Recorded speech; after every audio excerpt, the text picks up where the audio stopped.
الحمد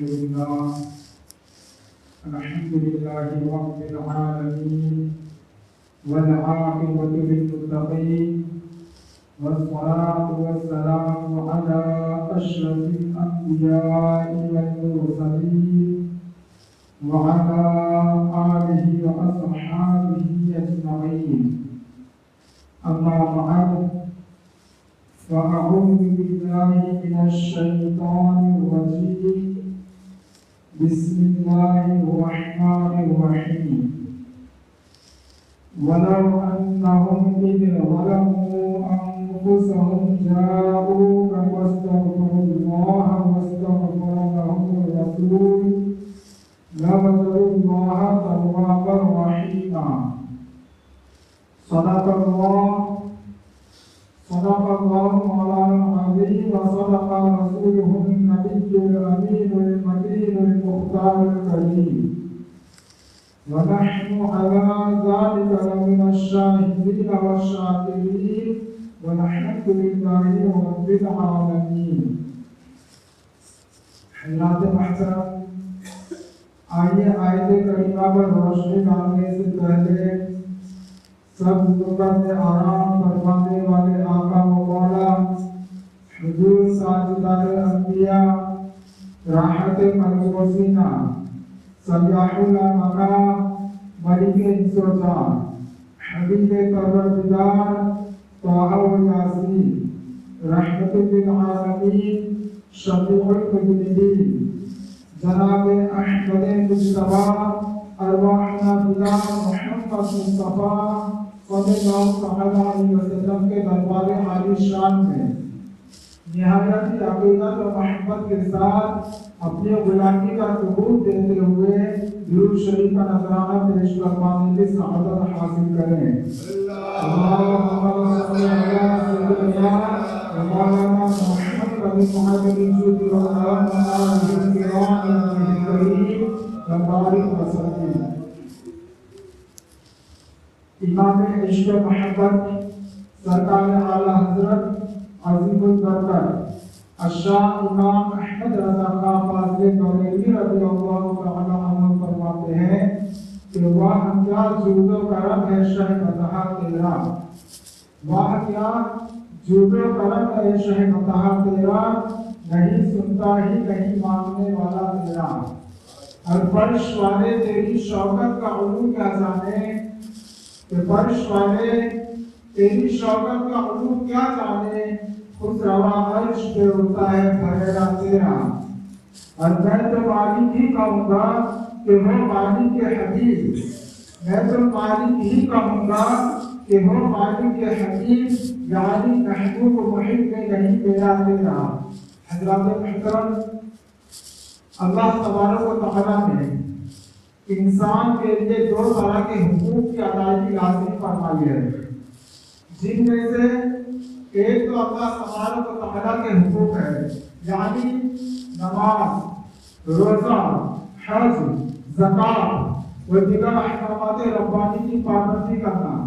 اور دوسرے حقوق جن کی ادائیگی ہمارے لیے ضروری قرار دی گئی وہ حقوق العباد ہیں، یعنی حضور تاجدار مدینہ شیخ حضرت سید الرسول مولا کل شفیع المذنبین رحمت للعالمین صلی اللہ تعالی علیہ وسلم کی اطاعت کرنا، اپنے والدین کی خدمت کرنا، بزرگوں کی عزت کرنا اور عزیزوں سے شفقت کرنا، یتیموں سے محبت کرنا، غریبوں اور مسکینوں کی امداد و عیانت کرنا، ہمسایوں کا خیال رکھنا، رشتہ داروں سے اچھا سلوک کرنا، مخلوق خدا کے ساتھ نیکی کرنا. حضور تاجدار مدینہ صلی اللہ تعالی علیہ وسلم کا ارشاد پاک ہے المسلم من سلم المسلمون من لسانه ويده، یعنی جس مسلمان نے کسی مسلمان کو اپنی زبان میں اپنے ہاتھ سے کسی مسلمان کو ایذا پہنچائی وہ مسلمان نہیں. حضرات محترم، اس حدیث پاک سے یہ بات اچھی طرح سے واضح ہو گئی ہے کہ حقوق العباد کا خیال رکھنا کتنا ضروری ہے. حضور اکرم صلی اللہ علیہ وسلم فرماتے ہیں کہ جس مسلمان نے اپنے کسی مسلمان بھائی کو اذا پہنچائی، تکلیف پہنچائی تو وہ مسلمان نہیں۔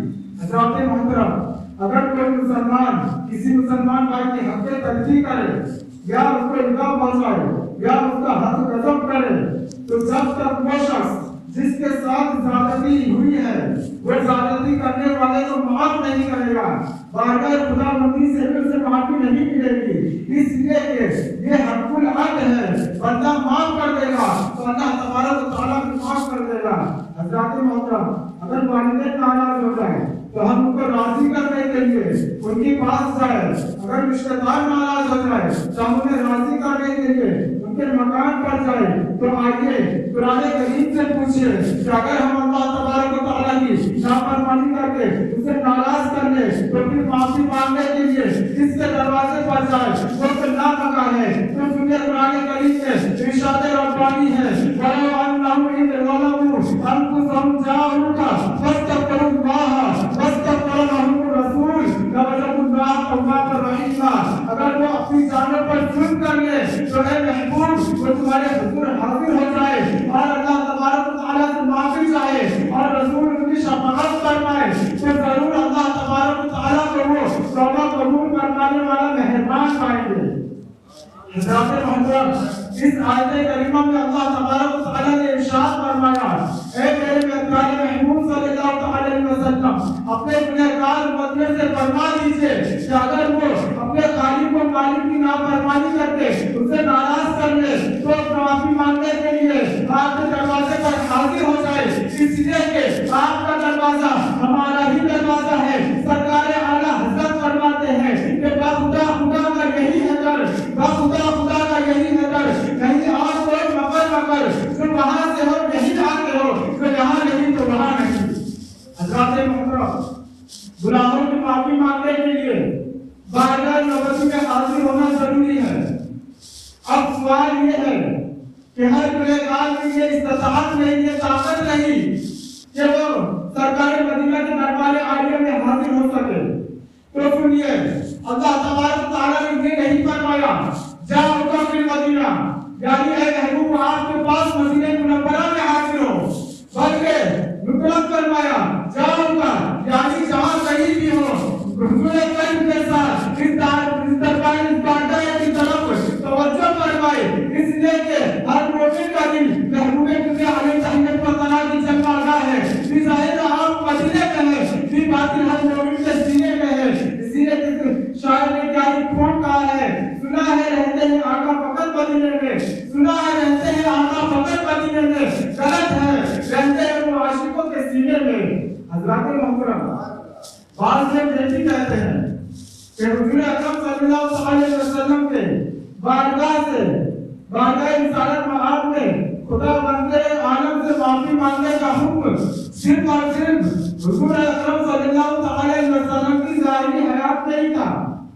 تو سنیے، جاؤ میں یہ قید ہرگز نہیں ہے کہ گنہگار آپ کی ظاہری حیات طیبہ میں حاضر ہو، بعد میں نہ ہو، بلکہ جاؤ میں حکم عام ہے کہ قیامت تک جو کہ اللہ تبارک و تعالیٰ کی بارگاہ اقدس سے مغفرت طلب کرنا چاہے تو محبوب خدا صلی اللہ علیہ وسلم کے دربار عالیہ میں حاضر ہو جائے، اس لیے کہ حضور تاجدار مدینہ صلی اللہ علیہ وسلم کا دربار عالیہ وہ دربار عالیہ ہے جہاں دنیا کے دکھ دور ہوتے ہیں، غم صبر کی غم سزائی ہوتی ہے، حاجت مندوں کی حاجت روائی ہوتی ہے، مصیبت صبر کی مشکل کشائی ہوتی ہے، یہی وہ دربار بار ہے جہاں گنہگاروں کی سنوائی ہوتی ہے۔ سرکار اعلیٰ حضرت فرماتے ہیں کہ میرے قریب سے گر قطرہ کسی نے مانگا، میرے قریب سے گر قطرہ کسی نے مانگا، دریا بہا دیے ہیں، جھنڈے بہا دیے ہیں۔ حضرات محترم، اللہ تبارک و تعالیٰ ارشاد فرماتا ہے کہ اے محبوب آپ اپنے گنہگار مطلب سے فرما دیجئے کہ اگر وہ اپنی جانوں پر ظلم کر لیے ہو، اپنی جانوں پر گناہ کر کے اپنی جانوں پر ظلم کر لیے ہو تو اے محبوب وہ تمہارے دروازے پر تمہاری بارگاہ میں حاضر ہو جائے۔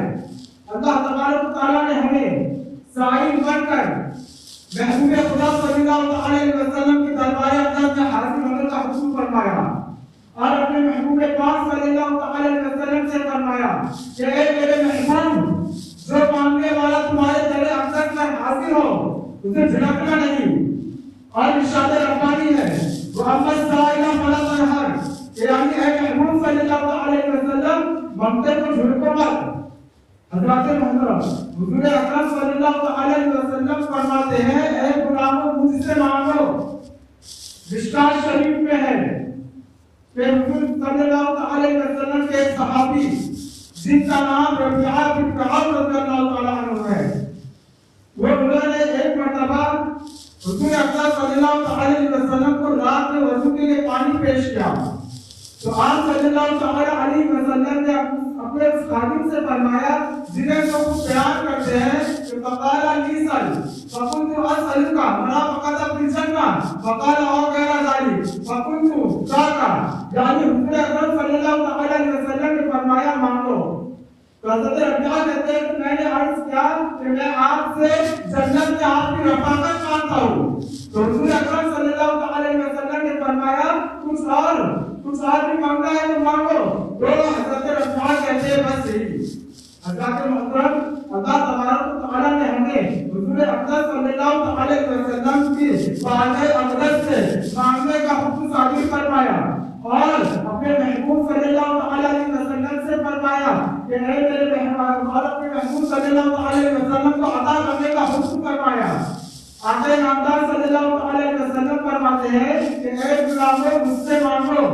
اب جو یہ لوگ کہتے ہیں کہ کسی اور سے نہیں مانگنا چاہیے، کسی اور سے اللہ کے سوا کسی اور سے مانگنا مشرک ہو جاتے ہیں، تو ہم یہ سوچنا چاہیے کہ ان کے قبر کی زد میں کیسے کیسے مقدس لوگ آتے ہیں. اللہ تبارک و تعالیٰ انہیں ہدایت نصیب کرے. اگر حضور صلی اللہ علیہ وسلم سے مانگنا شرک ہوتا تو حضور کبھی بھی نہ فرماتے کہ اے ربیعہ مجھ سے مانگو. حضرات محترم حضور صلی اللہ علیہ وسلم نے حضرت ربیعہ بن کعب رضی اللہ تعالیٰ عنہ سے فرمایا سل مجھ سے مانگو. اس لفظ سل پر غور کریے.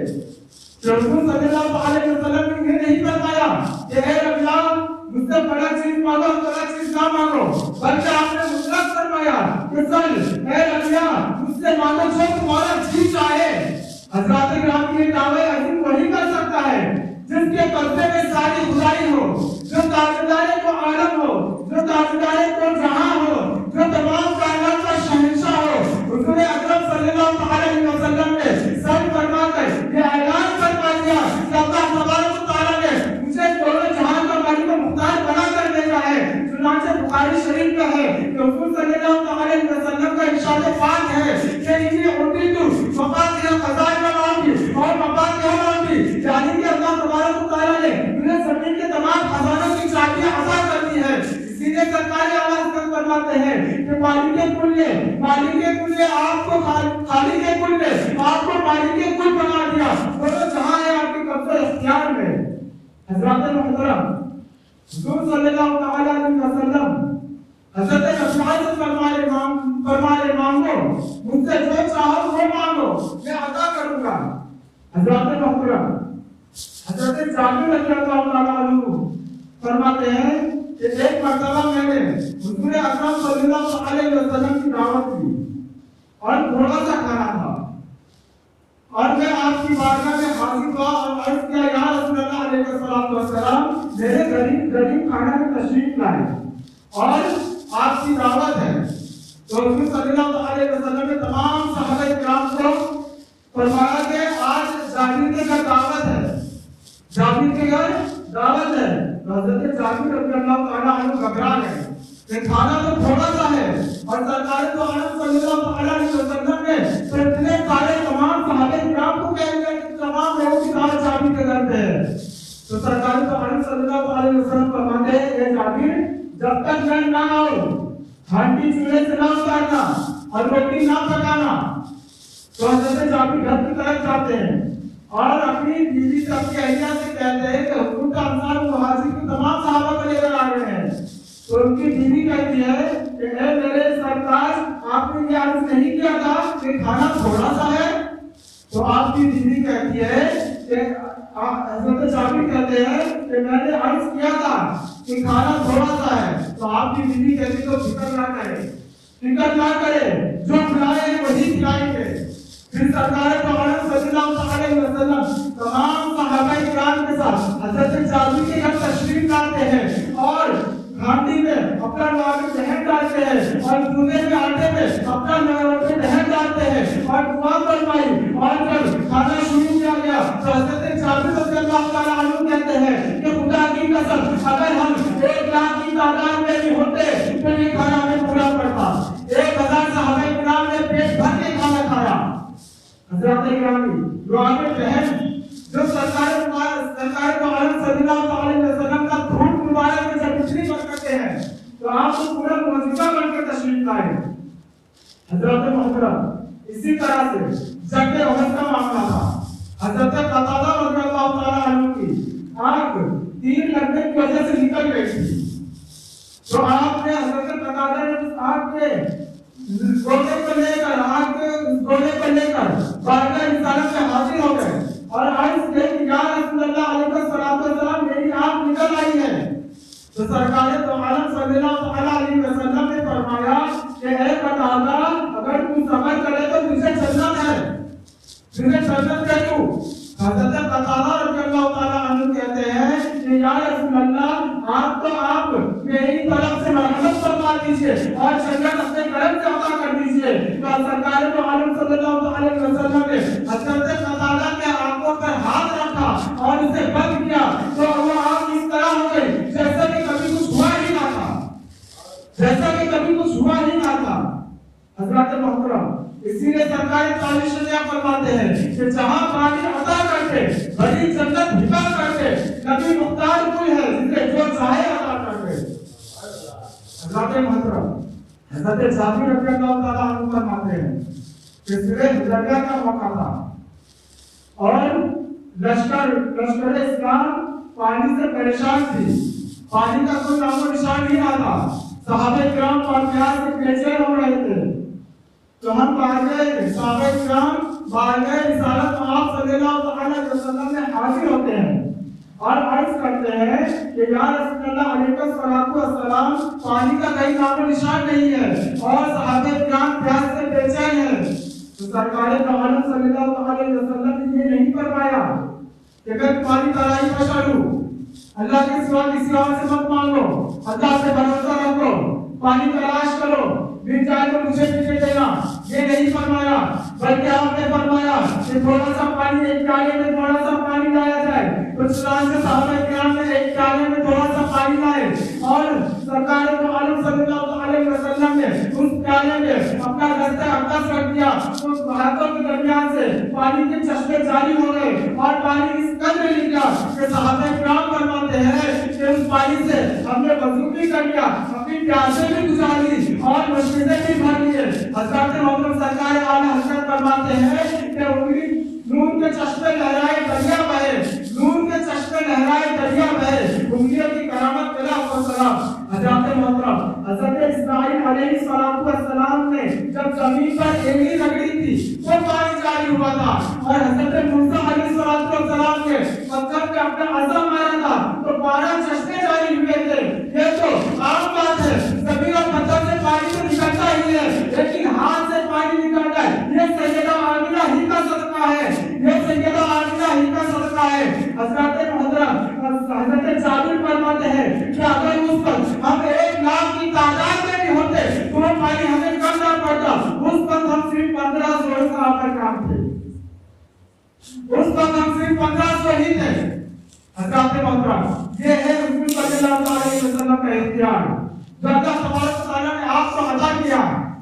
حضرت محترم ہم اہل سنت والجماعت کا یہ عقیدہ ہے کہ ہمیں جو کچھ ملا، جان ملی تو آپ ہی کے صدقے سے ملی، مال ملا تو آپ ہی کا صدقہ ہے، اولاد ملی آپ ہی کا صدقہ ہے، ایمان ملا آپ ہی کے صدقے سے، ایمان ملا آپ ہی کے صدقے سے، عرفان ملا آپ ہی کے صدقے سے، رحمان ملا آپ ہی کے صدقے سے. سرکار اعلیٰ حضرت فرماتے ہیں دام رب العرش جس کو جو ملا ان سے ملا، بڑھتی ہے کونے میں نعمت رسول اللہ کی. حضرت محترم ہمیں جو کچھ بھی ملا ہے بارگاہ رسول صلی اللہ علیہ وسلم سے ملا ہے، آپ ہی کے صدقے سے ملا ہے. آپ خود غور کریے اگر کوئی شخص نماز پڑھے اور وہ نماز میں تکبیر تحریمہ بھی پڑھے، رکوع بھی کرے، قیام بھی کرے، سجود بھی کرے، اور اللہ تبارک و تعالیٰ کی بارگاہ میں التحیات للہ والصلوات والطیبات پڑھ کر سلام بھیجے تو اس کی نماز نہیں ہوگی، اس لیے کہ حالانکہ اس نے رکوع بھی کیا، سجدہ بھی کیا، قیام بھی کیا، تکبیر تحریمہ بھی کی، اور اللہ تبارک و تعالیٰ کی بارگاہ میں یہ اقرار بھی کیا کہ اے اللہ میری تمام باقی تیری عبادتیں تیرے لیے ہے، پھر بھی اس کی نماز قبول نہیں ہوئی، کیوں؟ اس لیے کہ اس نے حضور اکرم صلی اللہ علیہ وسلم پر سلام نہیں پیش کیا، درود و سلام نہ پیش کیا، اس لیے اس کی نماز قبول نہیں ہوئی۔ حضرات محترم، یہی وجہ ہے کہ اللہ تبارک و تعالیٰ نے اپنے محبوب پاک صلی اللہ علیہ وسلم کو اپنے سے جدا نہیں رکھا ہے، بلکہ محققین اور عارفین کی جماعت کہتی ہے کہ اللہ تبارک و تعالیٰ نے التحیات میں قاعدے میں درود و سلام اس لیے رکھا ہے کہ ان لوگوں کو پتہ چل جائے کہ میرا محبوب مجھ سے جدا نہیں ہے، اور اگر سلام نہیں پڑھے تو اس کی نماز نہیں ہوگی، اس لیے کہ سلام پڑھنا واجب ہے، نماز میں سلام پڑھنا واجب ہے۔ اور کچھ لوگ کہتے ہیں نماز میں تو سلام پڑھ لیتے ہیں لیکن بعد میں پڑھنے کو شرک کہتے ہیں، بعد میں پڑھنے کو شرک کہتے ہیں۔ اللہ تبارک و تعالیٰ نے ہدایت نصیب کرے۔ حضرات محترم، نماز میں صلوات و سلام پڑھنا نہ پڑھا جائے تو نمازیں بیکار ہو جاتی ہے، بے سود ہو جاتی ہے۔ حضور صلی اللہ علیہ وسلم ایسی نمازی کی قیامت کے دن نمازی کے منہ پر کاٹ دی جائے گی جس میں حضور صلی اللہ علیہ وسلم پر کلام نہ پڑھا گیا ہو۔ چنانچہ حضرت عمر بن خطاب فرماتے ہیں، مشکاۃ شریف کی حدیث ہے، وعن عمر بن الخطاب رضی اللہ تعالی عنہ ان الدعاء موقوف بین السماء والارض لا يسمع منها حتى تصلي على نبيك، یعنی حضرت عمر بن خطاب کہتے ہیں کہ دعا اس وقت تک قبول نہیں ہوتی ہے، دعا اس وقت تک زمین و آسمان میں معلق رہتی ہے اور نہیں چڑھتی ہے جب تک کہ تو اپنے نبی کریم صلی اللہ علیہ وسلم پر سلام نہ پڑھ لے، اس وقت تک دعا قبول نہیں ہوتی ہے۔ حضرات محترم، اللہ تبارک و تعالیٰ نے ہمیں نماز کا حکم فرمایا قرآن مجید میں، تو فرمایا اقیموا الصلاۃ، لیکن کہیں قرآن میں یہ تفصیل نہیں ملے گی کہ فجر میں کتنی رکعتیں ہیں، ظہر اثر میں کتنی رکعتیں ہیں، مغرب اور عشاء میں کتنی رکعتیں ہیں، یہ تفصیل حدیث رسول میں ملے گی۔ قرآن نے فرمایا کہ چور کا ہاتھ کاٹا جائے، لیکن کتنا کاٹا جائے، کون سا ہاتھ کاٹا جائے، یہ قرآن میں تفصیل نہیں ملے گی بلکہ یہ حدیث رسول میں ملے گی۔ اس لیے کہ اللہ تبارک و تعالیٰ نے تفصیل اس لیے نہیں بیان کی کہ کوئی میرے محبوب صلی اللہ علیہ وسلم سے بے نیاز نہ رہے۔ اب سوال یہ پیدا ہوتا ہے کہ کیا قرآن کریم حدیث رسول کا محتاج ہے؟ کیا قرآن کریم کو سمجھنے کے حدیث رسول محتاج ہے؟ حدیث رسول کا محتاج ہے قرآن کریم؟ تو سنیے کہ قرآن کریم حدیث رسول کا محتاج نہیں ہے بلکہ قرآن کریم کو سمجھنے کے لیے ہم حدیث رسول کے محتاج ہیں، ہم رسول اللہ صلی اللہ علیہ وسلم کے ارشاد عالیہ کے محتاج ہیں۔ حضرات محترم، حضور صلی اللہ علیہ وسلم تو اللہ تبارک و تعالیٰ نے وہ اختیارات عطا فرمائے تھے، وہ اختیارات دیے کہ آپ لوگوں کی تو مدد کرتے ہی تھے، جانوروں کی بھی شکایتیں سنا کرتے تھے۔ ایک مرتبہ حضور صلی اللہ علیہ وسلم ایک انصار کے بعد میں تھے، وہاں ایک اونٹ نے جب آپ کو دیکھا تو آپ کے پاس آ کے رونے لگا اور آپ سے شکایت کرنے لگا، تو حضور اکرم صلی اللہ علیہ وسلم اس باغ کے مالک حضور کے مالک کے پاس جاتے ہیں اور فرماتے ہیں کہ اے شخص، یہ اونٹ میری شکایت کر رہا ہے اور کہہ رہا ہے کہ یہ تجھے کھانے پینے نہیں دیتا ہے، اسے تکلیفیں پہنچاتا ہے۔ حضرات محترم، اونٹ بھی سرکار صلی اللہ علیہ وسلم کی بارگاہ اقدس میں شکایت کے لیے حاضر ہوتے ہیں، اور قیامت کے دن قیامت کا منظر ہوگا جہاں ایک دن 50,000 سال کے برابر گزرے گا، سب نفسی نفسی کا عالم ہوگا، ایک جان دوسرے جان کی بچاؤ کرے گی۔